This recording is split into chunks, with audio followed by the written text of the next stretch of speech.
Agriculture actually में होता है, जैसे डेफिनेशन लिखो है क्या तुम लोग पहले? अच्छा, एग्रीकल्चर चैप्टर में बहुत सारा चीज लिखने को मिलेगा, क्योंकि ये चैप्टर वैसा नहीं है जैसा पॉलिटी वाला चैप्टर। देखो हर चैप्टर का अप्रोच मेरा अलग अलग होता है। पॉलिटी में ज़्यादा समझाने वाला चीज़ रहता है, तो उसमें समझाने में ज़्यादा मजा आता है। ज्योग्राफी में समझाने का चीज़ तो है, लेकिन समझाने का नोट डाउन करने वाला बहुत सारा चीज़ है, क्योंकि इसको तुम भूल सकता है, क्योंकि इसमें इतना छोटा छोटा चीज़ है फैक्चुअल जो तुम भूल जाएगा, है ना। तो इसको नोट डाउन भी करते जाना तुम, समझ में आ गया ना। या तो मेरे साथ करना, या तो हम स्पेसिफिकली लिखवा देंगे। जैसे एग्रीकल्चर का पहले डेफिनेशन लिख दो क्या होता है, उसके बाद फिर हम तुमको ये करते हैं, ठीक है ना। लिखो, agriculture is a primary activity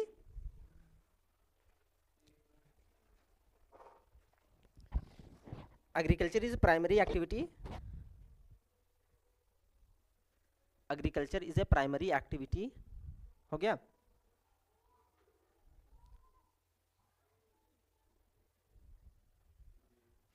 agriculture is a primary activity which deals with cultivation of crops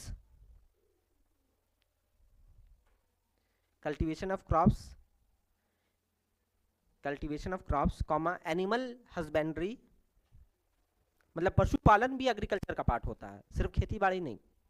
animal husbandry, HUSBANDRY, animal husbandry. उसके बाद लिखो forestry and fishing, FISHING, fishing, हाँ ठीक है, हो गया फिशिंग। उसके बाद लिखो it is the backbone of our Indian society, it is the backbone of our Indian society.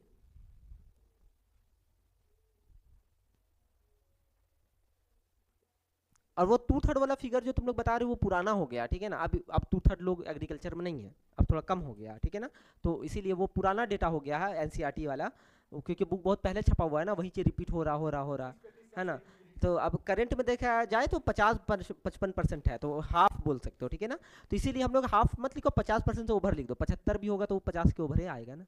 लिखो बैकबोन ऑफ इंडियन सोसाइटी। उसके बाद लिखो अराउंड 50%, 50+% लिख देना, ठीक है ना। अराउंड 50+% ऑफ पीपल, परसेंट से प्लस, ठीक है ना, of people are employed in this sector,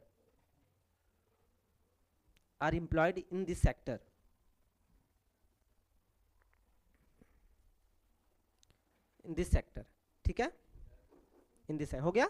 बस इतना ही लिखो। अब कैरेक्टरिस्टिक बताएंगे तो फिर समझ में जाना कि एग्रीकल्चर का क्या कैरेक्टरिस्टिक्स है, ठीक है। एक्सप्लेन करिए। अब सबसे पहले तो जो पॉइंट्स लिखा उसको एक्सप्लेन करते हैं। एग्रीकल्चर यानी कि कृषि, एग्रीकल्चर एक ऐसा समझ लो हमारे देश में चीज है जो टोटली कहीं ना कहीं प्राइमरी सेक्टर से रिलेटेड है। एग्रीकल्चर किससे रिलेटेड है? प्राइमरी सेक्टर से।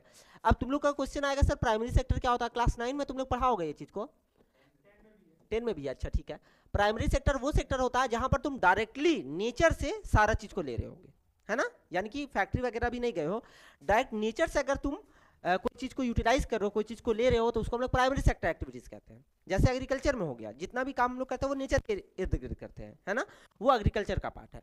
इवन एनिमल हस्बेंड्री, पशुपालन जो होता है ना, पशुपालन, मुर्गी का पोल्ट्री लगाना, है ना, पोल्ट्री फार्म, ये सब भी सारा एग्रीकल्चर के अंदर में ही आएगा, है ना। एग्रीकल्चर के अंदर में आदमी सोचते हैं कि सिर्फ एग्रीकल्चर मतलब खेती बाड़ी, लेकिन जब एग्रीकल्चर को हम लोग पढ़ते हैं ज्योग्राफी के पॉइंट ऑफ व्यू से, तो ज्योग्राफी एग्रीकल्चर को बहुत बड़ा टर्म मानता है। उसके अंदर में प्राइमरी सेक्टर का सारा एक्टिविटीज, यानी कि जो कल्टीवेशन हो गया एंड क्रॉपिंग, यानी कि कल्टीवेशन करना खेत को और ज्यादा क्रॉप्स लगाना। इसके अलावा तुमको बता दिए एनिमल हस्बेंड्री, ये भी इसी का पार्ट है। जैसे पोल्ट्री फार्म वगैरह हो गया, जानवर वगैरह को पालना, ये भी इसी के अंदर में आता है, ठीक है ना। इसके अलावा तुम माइनिंग देखोगे, माइनिंग भी इसी के अंदर में आएगा, समझ में आ गया ना। इसके अलावा फॉरेस्ट्री जो होगा इसी के अंदर में आएगा, यहां तक कि फिशिंग भी इसी के अंदर में आएगा। तो ये सारा चीज जो होता है वो एग्रीकल्चर के अंदर में ही आता है, समझ में आ गया ना। तो एग्रीकल्चर वो एक्टिविटी है जिससे ये सारा चीज परफॉर्म होता है हमारे देश में, समझ में आ गया ना। कोई दिक्कत है? अब देखते हैं हम लोग क्या क्या कैरेक्टरिस्टिक्स है इंडिया में एग्रीकल्चर का। सबसे पहला कैरेक्टरिस्टिक्स जो इंडिया में एग्रीकल्चर का है वो ये है कि कैरेक्टरिस्टिक्स में आ जाओ यहाँ पे, ठीक है। सबसे पहला, लगभग 50% से ज्यादा लोग किसमें जुड़े हुए हैं? एग्रीकल्चर में जुड़े हुए हैं। पहले ये फिगर और भी ज्यादा था, 2/3 था, यानी कि समझ लगभग 70-75% लोग एग्रीकल्चर में थे। बट अब कहीं ना कहीं जो लोग एग्रीकल्चर में हद से ज्यादा लगे हुए थे, तुम लोग ये टर्म पढ़ा होगा डिसगाइज्ड अनएम्प्लॉयमेंट, पढ़ा है? जब हद से ज्यादा लोग एक ही चीज में वर्क कर रहे हैं जहाँ पे प्रोडक्टिविटी नहीं है ना। जैसे मान के चलो हमको ये कुर्सी को यहाँ से रिमूव करके बाहर ले जाना है, अब ये कुर्सी को ले जाने में सिर्फ एक आदमी का आवश्यकता है, मे बी 2 आदमी से ज्यादा तो नहीं लगेगा। अब इसमें 7 आदमी अगर हम लगा दें तो ये क्या हो गया, इनके 5 आदमी मतलब का काम कर रहे हैं, है ना। वो लोग क्या हो रहा है, वो लोग यहाँ पे वर्क तो कर रहे हैं बट उनका वर्क को काउंट नहीं हो रहा, क्योंकि अगर वो 5 लोग नहीं भी करे तो भी ये प्रोडक्टिविटी में कोई अंतर नहीं आने वाला है। तो उसको क्या बोलते थे, डिसगाइज्ड अनएम्प्लॉयमेंट। तो एग्रीकल्चर में पहले डिसगाइज्ड अनएम्प्लॉयमेंट बहुत ज्यादा था, यानी कि लोग लगते थे एम्प्लॉयड है बट वो बेमतलब के एम्प्लॉयड थे। तो एग्रीकल्चर में जो पहले टर्म यूज होता था वो क्या था, देखो, डिसगाइज्ड अनएम्प्लॉयमेंट, नहीं अनएम्प्लॉयमेंट है शायद वर्ड, ठीक है ना, डिसगाइज्ड अनएम्प्लॉयमेंट था, ठीक है। तो डिसगाइज्ड अनएम्प्लॉयमेंट में तुमको बता दिए, जैसे है ना, एक खेत है तुम्हारा छोटा ऐसा, ये खेत में मान के चलो चावल लगाना है, तो ये खेत में चावल लगाने के लिए मान के चलो 10 ही लोगों का आवश्यकता है, 10 लोग से प्रोडक्टिविटी जितना आता उतना आ जाएगा, है ना। बट इसमें बेमतलब का मान के चलो 25 आदमी अगर लगे हुए हैं, तो ये जो बाकी एक्स्ट्रा आदमी लगे हुए हैं ये क्या है, ये डिसगाइज्ड अनएम्प्लॉयमेंट। ये लग रहा है कि जॉब कर रहे हैं बट ये प्रोडक्टिविटी में कोई भी ज्यादा आउटपुट नहीं क्रिएट कर पा रहे हैं। यानी कि अगर ये एक्स्ट्रा लोग वहां से हट करके कोई दूसरे जगह चले जाए, कहां चले जाए, कोई दूसरे जगह चले जाए, तो भी जो होगा प्रोडक्टिविटी में कोई वैसा अंतर देखने को नहीं मिलेगा। यानी कि ये अगर लोग जहां से जाकर दूसरी जगह जाएंगे तो अभी सी बात है हमारा जीडीपी में ज्यादा अच्छा कंट्रीब्यूशन होगा, क्योंकि यहाँ पर इनका जो रिसोर्स है, इनका जो पावर है, इनका जो क्वालिटीज है, स्किल है, वो वेस्ट हो रहा है। अगर यही लोग चले जाए कोई ऐसा सेक्टर में जहां पर इनका यूटिलाइजेशन हो सकता है तो क्या होगा, ये हमारे जीडीपी को भी कंट्रीब्यूट कर सकते हैं। तो इसी वजह से एग्रीकल्चर में डिसगाइज्ड अनएम्प्लॉयमेंट का इशू होने की वजह से हमारे जीडीपी में इसका कंट्रीब्यूशन शुरू से काफी कम रहा है और सबसे ज्यादा लोग इसी में एम्प्लॉयड रहे हैं, मतलब सबसे ज्यादा लोग यहाँ काम करते हैं बट आउटपुट देखा जाए तो क्या था, सबसे कम था। अब सिचुएशन थोड़ा थोड़ा बेहतर हो रहा है, अब बहुत सारे लोग एग्रीकल्चर से निकल करके दूसरे सेक्टर में जा रहे हैं, समझ में आ गया ना, जिसकी वजह से एग्रीकल्चर का लोड जो था वो क्या हो रहा है, अब कम हो रहा। तो अब देखा जाए तो 50% से ज्यादा लोग अभी भी एग्रीकल्चर में जुड़े हुए, जो भी बहुत ज्यादा नंबर है, 50% भी अपने आप में बहुत ज्यादा नंबर है, इसको और थोड़ा सा कम होना पड़ेगा। पहला तो ये हो गया। दूसरा होता है एग्रीकल्चर जो इंडिया में वो क्या प्रिमिटिव है, ये हम क्वालिटीज बता रहे हैं या इसको कैरेक्टरिस्टिक्स बोल सकते हो। प्रिमिटिव है, प्रिमिटिव मतलब क्या हो गया, पुराना हिसाब से चलता है। अभी भी इंडिया का जो एग्रीकल्चर है वो मॉडर्न लाइंस में नहीं है। अमेरिका का एग्जांपल ले लो, कनाडा का एग्जांपल ले लो, चाइना भी देख लो, हमारा पड़ोसी देश, वहां पर सारा मशीन बेस्ड होता है एग्रीकल्चर, है ना, सारा चीज मशीन से हो रहा है। लेकिन इंडिया में आज भी प्रिमिटिव तरीके से हो रहा है। हम लोग हल वगैरह तुम देखे होगे ना, हल से अभी हम लोग बहुत, अब हल का यूज थोड़ा कम हो गया है ना, अब गाँव में भी देखना लोग थोड़ा ट्रैक्टर का यूज करने लग गए, है ना। बट अभी भी बहुत सारी चीजों में इंडिया जो है वो अभी भी प्रिमिटिव वे में है। जैसे पेस्टिसाइड को छिड़ने का बात हो गया, इंसेक्टिसाइड, हर्बिसाइड, ये सब को करने का बात हो गया, यानी कटाई का भी बात हो गया, तो अभी भी ये सारा चीज मैनुअल ही है मोटा मोटी, है ना, अभी भी ये मशीन बेस्ड नहीं हुआ। तो हमारा अभी भी जो तरीका है प्रोडक्टिविटी के लिए क्या प्रिमिटिव तरीका है, समझ ना, एंशिएंट तरीका पे हम लोग चल रहे हैं, ठीक है ना। और जैसा तुमको पता है यहाँ पर सबसे ज्यादा डिसगाइज्ड अनएम्प्लॉयमेंट भी देखने को मिलता है, कम हो गया अब बट अभी भी है, जितना कम होना चाहिए उतना कम नहीं, अभी भी डिसगाइज्ड अनएम्प्लॉयमेंट वाला चीज देखने को तक मिलता है। धीरे धीरे ये भी सुधर जाएगा। तो ये सब कुछ हमारा क्या बोल सकते हो, एग्रीकल्चर का जो है वो क्या है, खासियत है, कैरेक्टरिस्टिक्स है। इसको पॉजिटिव सेंस में मत देखना, ये सब खासियत नेगेटिव सेंस वाला खासियत है कि 50% से ज्यादा लोग अभी भी इसमें लगे हुए हैं, प्रिमिटिव है हमारा, मॉडर्न नहीं है, डिसगाइज्ड अनएम्प्लॉयमेंट का सबसे ज्यादा यहीं पर तुमको चीज देखने को मिल रहा। तो ये सब क्या हमारे एग्रीकल्चर का कुछ खासियत है, मतलब नेगेटिव वाला खासियत है। समझ में आ गया, यहाँ तो कोई दिक्कत है, आगे बढ़े, देखो अब आगे। अब हम लोग आते हैं टाइप्स ऑफ, अब यहां पे तुम लोग नोट डाउन करना, ठीक है ना, टाइप्स ऑफ एग्रीकल्चर। कैरेक्टरिस्टिक तुम लोग को याद रहेगा? अगर नहीं याद रहेगा तो बोलो तो हम कैरेक्टरिस्टिक्स भी जल्दी से लिखवा देते हैं। 50% से ज्यादा लोग अभी भी लगे हुए हैं ना ये। अच्छा, एक दो और कैरेक्टरिस्टिक्स क्या लिख सकते हो, देखो कैरेक्टरिस्टिक्स में ही हम बोल रहे हैं, ठीक है ना। एक दो और कैरेक्टरिस्टिक्स क्या लिख सकता है, पॉजिटिव वाला कैरेक्टरिस्टिक्स, फूड सिक्योरिटी को बढ़ाता है। फूड सिक्योरिटी मीन्स क्या होता है, हर लोगों को खाने के लिए अनाज मुहैया करवाना, है ना, ताकि कोई भी आदमी भूखा ना रहे। एग्रीकल्चर सेक्टर नहीं रहेगा तो फूड सिक्योरिटी हमारे देश में हो सकता है, नहीं हो सकता। आज के दिन में जितना भी सरकार पीडीएस से राशन वगैरह बांटती है, तुम लोग जानता होगा पीडीएस से राशन वगैरह बढ़ता है ना, तो वो भी फूड सिक्योरिटी जो गवर्नमेंट इंश्योर करती है वो कैसे हो पा रहा है, वो एग्रीकल्चर की वजह से हो पा रहा है। दूसरा खासियत और पॉजिटिव वे वाला क्या है, रॉ मटेरियल देता है किसको? सेकेंडरी सेक्टर को। Raw material for secondary sector,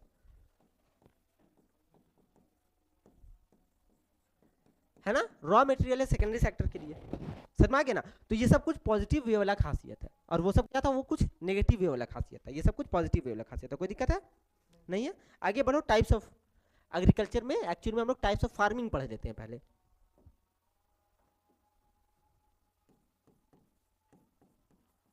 इसको इरेज कर देते हैं, ठीक है, रुको। टाइप्स ऑफ फार्मिंग कर दो, ज़्यादा बेटर रहेगा। एग्रीकल्चर में पहले हम लोग फार्मिंग के बारे में पढ़ लेते हैं।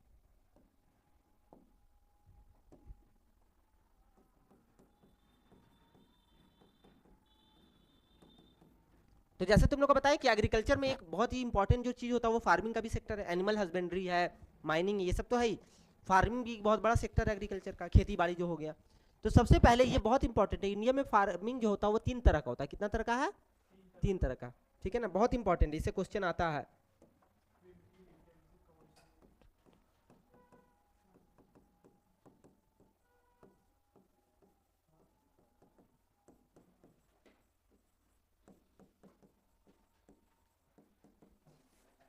ठीक है, प्रिमिटिव सब्सिस्टेंस फार्मिंग सबसे पहला।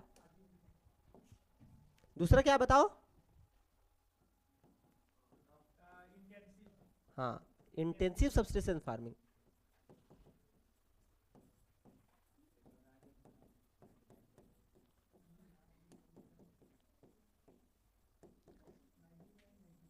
ठीक है, दूसरा है इंटेंसिव सब्सिस्टेंस फार्मिंग, और तीसरा है, बिल्कुल सही, तीसरा है कमर्शियल फार्मिंग, ठीक है ना।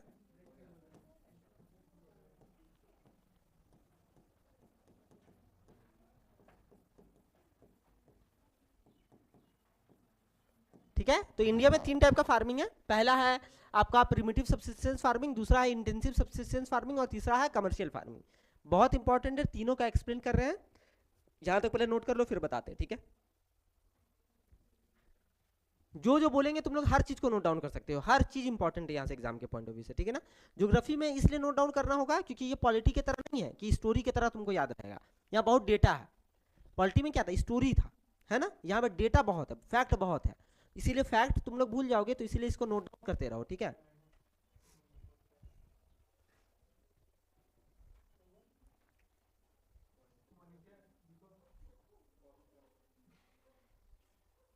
हो गया, आगे बढ़े।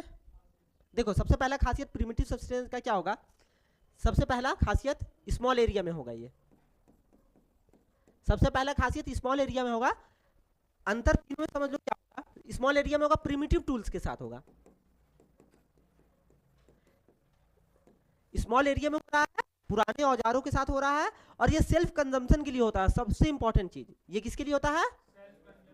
सेल्फ कंजम्पशन के लिए होता है, यानी कि इसको बेचने का इरादा नहीं रहता, अपने लिए होता, मतलब अपने परिवार के लिए उगाया जाता, ठीक है ना, सेल्फ कंजम्पशन। क्योंकि ये सेल्फ कंजम्पशन के साथ हो रहा है, सेल्फ कंजम्पशन के नियत से हो रहा है, तो तुमको लगता है इसमें बाहर के लोग काम करते होंगे? नहीं, जनरली लोग सेल्फ एम्प्लॉयड होते हैं, मतलब परिवार के ही लोग क्या होते हैं, वो सेल्फ एम्प्लॉयड होते हैं। अच्छा, तुम बताओ, जब ये छोटे एरिया में हो रहा है, देखो सब चीजें एक दूसरे से रिलेटेड है। छोटे एरिया में हो रहा, प्रिमिटिव टूल्स के साथ हो रहा है, लोग अपने लिए ही कंज्यूम कर रहे हैं, सेल्फ एम्प्लॉयड हैं, तो ऐसे में क्या इतना बड़ा बड़ा ट्यूबवेल्स वगैरह खुदवाने का दरकार पड़ेगा नहीं। ये लोग जनरली मानसून पर ड्रिवन रहेंगे, क्योंकि इतना खर्चा करना बनता नहीं है, क्योंकि इनसे प्रॉफिट थोड़ी ना कमाना है, सेल्फ कंजम्पशन के लिए। तो यानी कि ये ज्यादातर मानसून ड्रिवन होंगे, मानसून ड्रिवन। यानी कि अगर मानसून अच्छा हुआ तो फार्मिंग अच्छा, मानसून खराब तो फार्मिंग खराब। और इंडिया में ज्यादातर पहले प्रिमिटिव सब्सिस्टेंस फार्मिंग ही हुआ करता था पहले। इवन आज के दिन में भी यही दोनों का ज्यादा रोल है, प्रिमिटिव सब्सिस्टेंस और इंटेंसिव सब्सिस्टेंस का। अभी भी कमर्शियल फार्मिंग से हम लोग काफी काफी दूर है, लेकिन जब हम लोग बात करेंगे अभी आगे क्लास में यूएसए, कनाडा, चाइना, ये सब का, तो वहाँ पे हम लोग कमर्शियल फार्मिंग देखेंगे, है ना। तो ये समझ में आ गया प्रिमिटिव सब्सिस्टेंस फार्मिंग का क्या क्या गुण होता है। कोई दिक्कत है यहाँ तक? ओल्ड टूल के, अच्छा ठीक है, एक और चीज जो बहुत इंपॉर्टेंट है, इसमें कम से कम हम लोग फर्टिलाइजर और टोटली नेचुरल तरीके से करते हैं, आगे ना, यानी कि नेचुरल बोल सकते हो, नेचुरल फार्मिंग इसको बोल सकते हो। क्यों? क्योंकि इसमें इंसेक्टिसाइड, पेस्टिसाइड, ये सब का बहुत कम से कम इस्तेमाल होता है, तो ये सब भी कुछ स्पेशल क्वालिटीज हो गया, समझ में आ गया ना। और इसी प्रिमिटिव सब्सिस्टेंस फार्मिंग का एक और नाम है, पता है क्या नाम है? स्लैश एंड बर्न, ठीक है ना, इसी को हम लोग बोलते हैं, बहुत इंपॉर्टेंट क्वेश्चन है, इसे क्वेश्चन कितना बार आ चुका है, slash and burn. Slash and burn का मतलब क्या होता है ना, जंगल को काटो और उसके बाद फिर वहां पे जला दो और उसके बाद फिर वहां पे पेड़ मतलब जो भी क्रॉप उगाना है वो उगाओ और फिर एक बार फर्टिलिटी चली गई वापस से शिफ्ट कर जाओ। इसीलिए यही शिफ्ट करने वाला नेचर की वजह से इसको शिफ्टिंग कल्टीवेशन भी बोलते हैं। क्या बोलते हैं? शिफ्टिंग कल्टीवेशन भी बोलते हैं, ठीक है ना। और इसी को नॉर्थ ईस्ट में झूम कल्टीवेशन के नाम से भी जानते हैं, झूमिंग भी बोलते हैं, ठीक है ना, झूम कल्टीवेशन। समझ में आ गया ना। तो ये बहुत इंपॉर्टेंट है, स्लैश एंड बर्न भी इसी को बोलते हैं। अच्छा एक चीज यहाँ पर समझो, यहाँ पर देखो देखो यहाँ पर एक चीज समझो, चूंकि ये नेचुरल तरीके से हो रहा है, इसमें हम लोग फर्टिलाइजर नहीं लगा रहे हैं, पेस्टिसाइड नहीं लगा रहे हैं, जिसके वजह से हम लोग यहाँ पे जंगलों को काटते हैं। क्योंकि तुमको पता होगा पेड़ वगैरह जो होता है वो अपना साथ न्यूट्रिएंट्स को एब्जॉर्ब करती है, फॉस्फोरस रहता है, कैल्शियम रहेगा, नाइट्रोजन रहेगा, बहुत सारी चीज़ों को एब्जॉर्ब करती है रूट से। तो क्या करते हैं, इसमें हम लोग जंगलों को काट देते हैं, है ना, जंगल को काट करके लकड़ियों को जला देते हैं। जब लकड़ियों को जलाते हैं तो जितना भी न्यूट्रिएंट्स उसमें मौजूद थी वो सारा ग्राउंड में मिल जाता है, और जब ग्राउंड में मिल जाता है तो फिर उसके बाद हम लोग ग्राउंड को प्लग करके उसमें अपना जो भी क्रॉप लगाना था वो लगा देते हैं, जिससे क्या होता है ना, जो भी हमारा प्रोडक्टिविटी है वो थोड़ा सा इंक्रीज हो जाता है। इसी वजह से हम लोग यहाँ पर कोई भी फर्टिलाइजर या यूरिया या पेस्टिसाइड वगैरह का इस्तेमाल नहीं करते हैं, क्योंकि जो भी हमको चाहिए होता है, समझ में आ गया ना, न्यूट्रिएंट्स, वो पेड़ को जला करके पेड़ द्वारा ही न्यूट्रिएंट को यूज करके हम लोग नया क्रॉप को लगाते हैं। अब इसमें तुम लोग बोलोगे सर ये तो टेक्निक बहुत अच्छा, टेक्निक ठीक है, लेकिन एक ही प्रॉब्लम है कि इसमें जंगल कट जाता है, डिफॉरेस्टेशन हो जाता है। समझ में आ गया ना, टेक्निक अपने आप में बुरा नहीं है, नेचुरल तरीका है, बट प्रॉब्लम यहाँ पे ये हो जा रहा है कि इसमें जंगल कट रहा है, डिफॉरेस्टेशन हो रहा है, जो जो दूसरे सारा चीज को जन्म दे देता है, जैसे ग्लोबल वार्मिंग को जन्म दे देगा, फिर जो एयर पॉल्यूशन होगा, फिर जो हाउस होगा, मतलब जो जंगल में जानवरों का घर होता है, लेपर्ड हो गया, चीता हो गया, शेर हो गया, भालू हो गया, वो लोग फिर कहाँ जाएगा? समझ में आ गया ना, वो लोग फिर शहरों की तरफ आने लगेगा। समझ में आ गया, शहरों की तरफ आएगा तो फिर हम लोग उसको मार देंगे। ऐसे में क्या होगा, अलग तरह का क्राइसिस आएगा, वाइल्ड लाइफ का क्राइसिस आ जाएगा हमारे देश में। हाँ, इकोलॉजिकली जो इम्बैलेंस क्रिएट हो जाएगा, फूड सिक्योरिटी खराब होने लग जाएगा, नेचर का बैलेंस गड़बड़ाने लगेगा। तो मतलब समझ रहे हो, डोमिनो इफेक्ट हो जाएगा, मतलब एक को अगर हटाएं तो पूरा एक के बाद एक के बाद एक के बाद एक सारा सीढ़ी गिरते जाएगा। समझ में आ गया ना। तो स्लैश एंड बर्न समझ में आ गया क्या होता है, इसी को हम लोग बोलते हैं शिफ्टिंग कल्टीवेशन, इसी को बोलते हैं झूम कल्टीवेशन। समझ में आ गया, ये सारा चीज, ये सारा पॉइंट समझ में आया। ये सारा पॉइंट्स किसके लिए है? सिर्फ प्रिमिटिव सब्सिस्टेंस फार्मिंग के लिए, ठीक है ना। अब देखो झूम कल्टीवेशन वाला जो चीज़ है ना, उसको अलग अलग जगह अलग अलग नाम से बोलते हैं, बहुत इंपॉर्टेंट है, रट लो क्योंकि एमसीक्यू में आएगा। देखो नॉर्थ ईस्ट में यही शिफ्टिंग कल्टीवेशन को बोलते हैं झूम कल्टीवेशन, ठीक है, और अंडमान निकोबार में बोलते हैं दीपा, ठीक है, अंडमान एंड निकोबार में वो क्या बोलेंगे? दीपा, DIPA। अंडमान एंड निकोबार बोलेंगे दीपा। और आउट ऑफ इंडिया में भी ये प्रैक्टिस होता है, ऐसा नहीं है सिर्फ इंडिया का ही बात है। आउट ऑफ इंडिया में क्या क्या होता है देखो, मैक्सिको में और मैक्सिको में और कनाडा में इसको नाम दिया जाता है मिल्पा, MILPA, मिल्पा। मैक्सिको और कनाडा में इसका नाम है मिल्पा, MILPA, मिल्पा, ठीक है। वेनेजुएला में इसका नाम है कोनुको, वेनेजुएला में इसका नाम है कोनुको, CONUCO। हाँ, ब्राजील में इसको बोलते हैं रोका, ROC है, रोका। देखो इसको शुरू में रोक देते इतना बात ही नहीं जाता है ना, रोका, इसको बोलते हैं रोका, ROC है, रोका, ठीक है। उसके बाद लिखो आगे, वियतनाम में इसको बोलते हैं रे, RAY, रे, मैथ वाला रे, ठीक है। वेनेजुएला, सॉरी वियतनाम में क्या बोलते हैं? रे, RAY, रे, ठीक है। और इंडोनेशिया में जो बोलते हैं वो इंपॉर्टेंट है, लिख लो, इंडोनेशिया में बोलते हैं लदांग। ये क्वेश्चन आया हुआ पास्ट में MCQ में। हाँ, इंडोनेशिया मलेशिया दोनों में बोलते हैं लदांग। अरे अभी देखो, अभी बहुत सारे कंट्रीज में अलग अलग नाम है, लेकिन कुछ मुख्य वाला लिख लिया हम लोग, है ना। अब अगर CBSE यही सोच लेगा कि हमको इसमें मार्क्स नहीं देना है तो किसी का नहीं आएगा। वो पूछ लेगा क्यूबा में इसको क्या बोलते हैं, तब 220 देश का क्या 220 देश का हम लोग नाम याद रखे नहीं, कुछ कुछ पड़ोसी देश और कुछ कुछ जो इंपॉर्टेंट है उनका बस पता कर लो, काफ़ी है, ठीक है ना। इंडोनेशिया में बोलते हैं लदांग, हो गया ये सारा चीज़, हो गया आपको जाकर के प्रिमिटिव सबसिस्टेंस फार्मिंग के रिलेटेड में। यहाँ तक कोई दिक्कत है? कोई दिक्कत है तुमको? तुम लोग कोई दिक्कत है? नहीं, आगे बढ़े, लिखो इंटेंसिव सबसिस्टेंस फार्मिंग। अब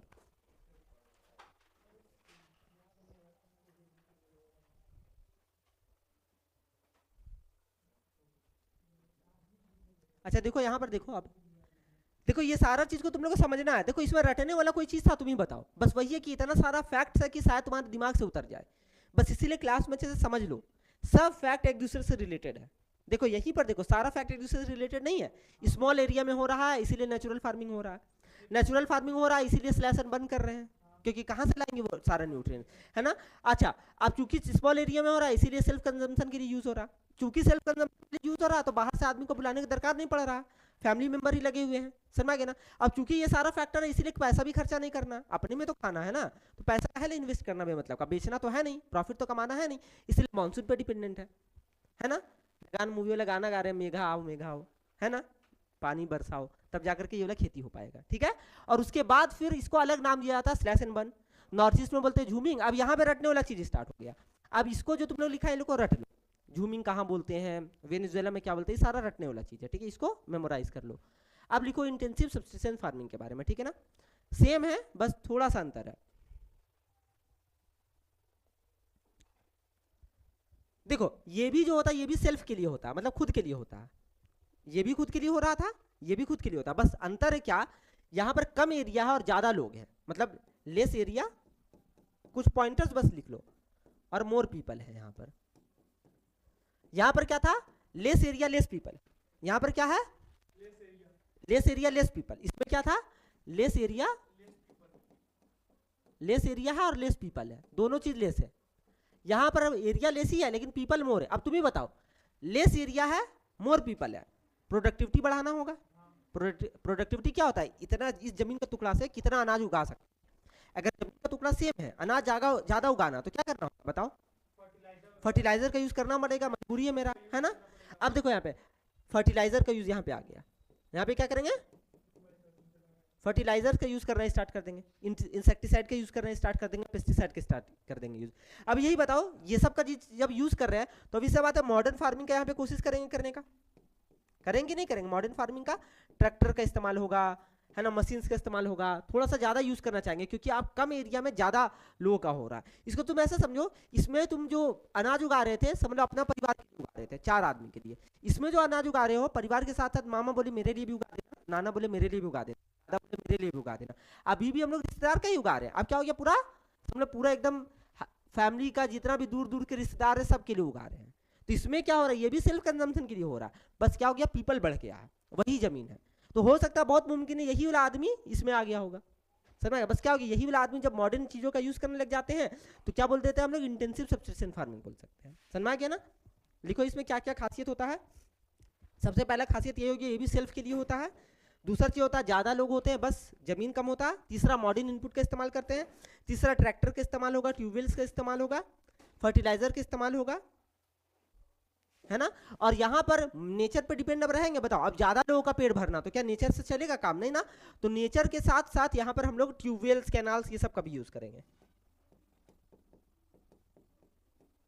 इसका भी यूज करेंगे, प्लस मानसून तो है ही मेरा, ठीक है, मानसून के साथ साथ हम लोग क्या करेंगे, ट्यूबवेल कैनाल्स ये सब का भी यूज करेंगे, कोई दिक्कत है। तो ये हो गया आपका जाकर के प्रिमिटिव सब्सिस्टेंस फार्मिंग के बाद हम लोग पढ़ लिए इंटेंसिव सब्सिस्टेंस फार्मिंग। अब इंडिया में देखो यही दोनों फार्मिंग ज्यादा है, आज भी हमारा भारत देश कमर्शियल फार्मिंग की ओर नहीं बढ़ा है। अब यहीं पर क्या हो जाता है, अगर पैदावार ज्यादा हो गया तो उसको बेच देते हैं, समझ गए ना। इंडिया में क्या होता है, यहीं पर मान के चलो पैदावार सोचे थे इस बार होगा, मान के चलो थोड़ा एग्जांपल दे दो 10 कुंटल, लेकिन अच्छा बारिश हो गया, अच्छा मानसून भी आ गया, अच्छा से प्रोडक्टिविटी भी हो गया, पैदावार हो गया मान के चलो 12 कुंटल, तो अब जो 2 कुंटल एक्स्ट्रा हो गया इसी को हम लोग क्या करेंगे मार्केट में जाकर के बेच देंगे, तो 2 पैसा भी आ जाएगा, समझ आया। तो इंडिया में जो हम लोग ज्यादातर एग्रीकल्चर होता है वो ये वाला और ये वाला होता है, ये वाला बहुत कम होता है, समझ आ गया, कोई दिक्कत है। हाँ तो वही तो बोले लार्ज स्केल मतलब तुम लार्ज स्केल बोल रहा है, इसमें यहाँ पर हम कंपेयर कर रहे हैं लेस एरिया और लेस पीपल, इसमें कर रहे हैं मोर एरिया बोल रहे हैं, लार्ज एरिया नहीं बोल रहे, मोर एरिया का मतलब हो गया इसमें जो हो गया थोड़ा सा एरिया बढ़ गया है, समझ गए, लार्ज एरिया यहाँ पर आ जाएगा कमर्शियल फार्मिंग में। लार्ज एरिया में हो गया एकड़ में एकड़ सिर्फ एक ही काम हो रहा है, एक ही टी का प्लांटेशन हो रहा है, एक ही टाइप का क्रॉप उगाया जा रहा है, तो क्या बोलते हैं इंटेंसिव सब्सिस्टेंस में एरिया बढ़ गया, इसमें मान के चलो 10 एकड़ था फॉर एग्जांपल, इसमें 20 एकड़ हो गया, तो 20 एकड़ भी लार्ज एरिया में नहीं कहलाएगा, बस थोड़ा सा एरिया इंक्रीज हुआ, समझ गए ना। तो इसमें भी लार्ज एरिया नहीं है, वही तुम्हारा बुक में बोल रहा है, समझ गए ना। अब इसमें आएंगे जब हम लोग कमर्शियल में तब लार्ज एरिया आएगा, ठीक है ना, उसके तुलना में इसका एरिया लार्ज है, ये बस तुम लोग को दिमाग में याद रखना, समझ आ गया। आगे बढ़े, अब लिखो फाइनली कमर्शियल फार्मिंग पे आओ। कमर्शियल फार्मिंग को आगे स्लाइड में समझाते, ठीक है ना। देखो नाम ही से लग रहा कमर्शियल, जब भी कोई कमर्शियल होता है तो वहां पर पैसा कब आता है कि नहीं आता। कमर्शियल फार्मिंग में देखो मेन एम होता है पैसा कमाना, ठीक है ना, यानी कि प्रॉफिट मेन एम होता है ना।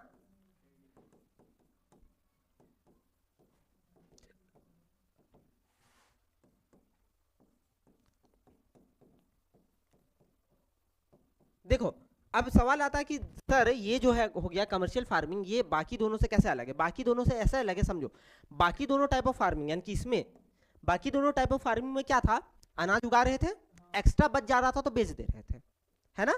पहले समझो इस दोनों में क्या कर रहे थे, अनाज उगा रहे थे, बच गया तो क्या कर रहे थे, नहीं बचा तो खत्म, बात खा करके खत्म हो गया।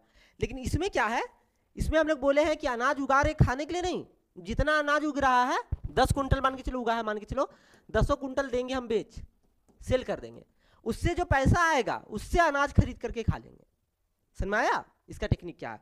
कमर्शियल फार्मिंग मतलब हो गया अपने लिए नहीं रख रहे, है ना, जितना भी अनाज उगा रहे हैं वो किस इंटेंशन से उगा रहे हैं, बेचने के इरादे से। बेच देंगे, पैसा कमा लेंगे, उसके बाद जो भी हमको रिक्वायरमेंट होगा हम वो अनाज को खरीद सकते हैं, खा सकते हैं। समझ में आया। तो यहाँ पर मेन मोटो है आपका प्रॉफिट कमाना, पैसा कमाना, मुनाफा कमाना और सेल द क्रॉप्स, क्रॉप्स को बेचना यहाँ पर मेन मोटो है। अब तुम ही समझो, जब हम लोग प्रोफेशनल तरीके से, इसको प्रोफेशनल फार्मिंग भी बोल सकते हैं, है ना, क्योंकि यहाँ पर थोड़ा सा भी ढील नहीं चलेगा क्योंकि पैसा लगा हुआ, बहुत इन्वेस्टमेंट लगा हुआ है ना। तो ये प्रोफेशनल फार्मिंग हो गया। अब तुम ही बताओ जब ये प्रोफेशनल फार्मिंग हो रहा है तो इसमें हम लोग कैसा seed, high yielding variety of seed use करेंगे कि नहीं यूज करेंगे, high yielding variety of seed use करेंगे ताकि प्रोडक्टिविटी ज़्यादा से ज़्यादा हो, हाइब्रिड सीड यूज करेंगे ताकि ज़्यादा से ज़्यादा प्रोडक्टिविटी हो। इसके अलावा इसमें पेस्टिसाइड, हर्बिसाइड्स जो हो गया, वीडीसाइड, ये सब सारा तरह का जितना भी साइड्स होता है जो भी हमारा प्रोडक्टिविटी को बढ़ाएगा, एनिमल से बचाएगा, वो सारा चीज यूज करेंगे कि नहीं करेंगे। इसमें तुम्हारा यूरिया का इस्तेमाल ज्यादा होगा कि नहीं होगा, केमिकल्स का इस्तेमाल ज्यादा होगा कि नहीं होगा, बिल्कुल होगा, क्योंकि यहाँ पर हमको प्रोडक्टिविटी से मतलब है ना, नेचुरल नहीं रखना, हमको नेचुरल नहीं करना, हमको मतलब है ज्यादा से ज्यादा मेरा प्रोडक्टिविटी हो। अब उसके लिए जो भी चीज हमको यूज करना होगा वो हम लोग यूज करेंगे। यूरिया का इस्तेमाल ज़्यादा से ज़्यादा होगा, यूरिया से जो रूट्स होता है उसको नाइट्रोजन मिलता है, समझ में आ गया ना। तो यूरिया का इस्तेमाल होगा, फास्फोरस का इस्तेमाल होगा, केमिकल्स का इस्तेमाल होगा, ये सारा हम लोग चीज़ करेंगे, समझ में आ गया ना। इसके अलावा मॉडर्न टेक्निक का यूज़ करेंगे कि नहीं करेंगे, बताओ, मॉडर्न टेक्निक का यूज़ करेंगे कि नहीं करेंगे, ट्रैक्टर का यूज़ करेंगे कि नहीं करेंगे। सारा चीज़ जो होगा वो डिसिप्लिन वे में होगा, प्रोफेशनल वे में होगा, मशीन्स के थ्रू होगा ताकि ज़्यादा से ज़्यादा प्रोडक्टिविटी बढ़े, समझ ना। और लेबर यहाँ पे कोशिश करेंगे जितना कम से कम हो, क्योंकि लेबर ज़्यादा रहेगा पैसा ज़्यादा नहीं ना होगा, तो कोशिश करेंगे जहाँ पर मजबूरी में लेबर को रखना पड़ेगा वहाँ रखेंगे, और जहाँ जहाँ मशीन आ सकता है वहाँ वहाँ मशीन का इस्तेमाल करेंगे ताकि कॉस्ट कटिंग हो सके। कॉस्ट कटिंग होगा तभी तो प्रॉफिट होगा। प्रॉफिट कब होगा, एक साइड से तुम कम से कम रुपया में काम करो और दूसरे साइड ज़्यादा से ज़्यादा में बेचो, तभी ना प्रॉफिट मैक्सिमम होगा। तो यहाँ पर कोशिश करेंगे लेबर को कम से कम यूज़ करें, है ना, और ज़्यादा से ज़्यादा यूज़ करें मशीन्स का, समझ में आ गया। तो ये क्या होता है, ये मशीन इंसेंटिव होता है। क्या होता है, ये मशीन इंसेंटिव होता है, ठीक है, मशीन इंसेंटिव होगा ये। कोई दिक्कत है। तो ये सारा जो होता है कुछ खासियत है।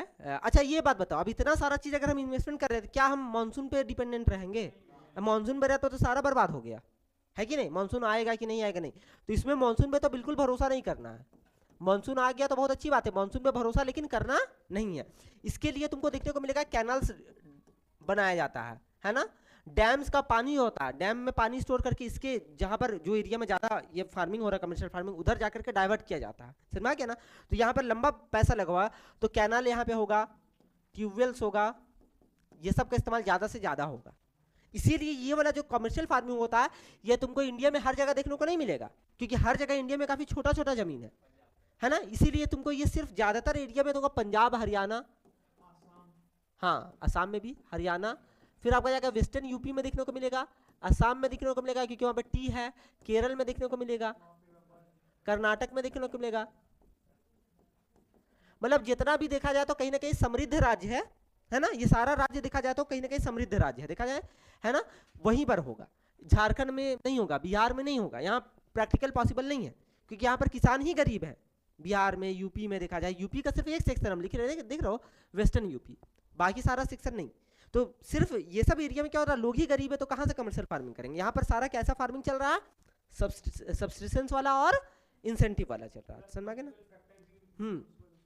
हाँ बहुत सारा चीज़ है, कैनल्स वगैरह भी इधर नहीं है ना उतना।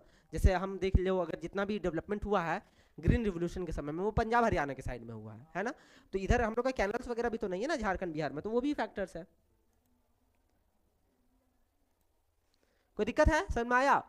तो कमर्शियल फार्मिंग समझ में आ गया क्या होता है? ठीक है, अब चलो अगला क्लास में यहीं से स्टार्ट करेंगे, ठीक है ना।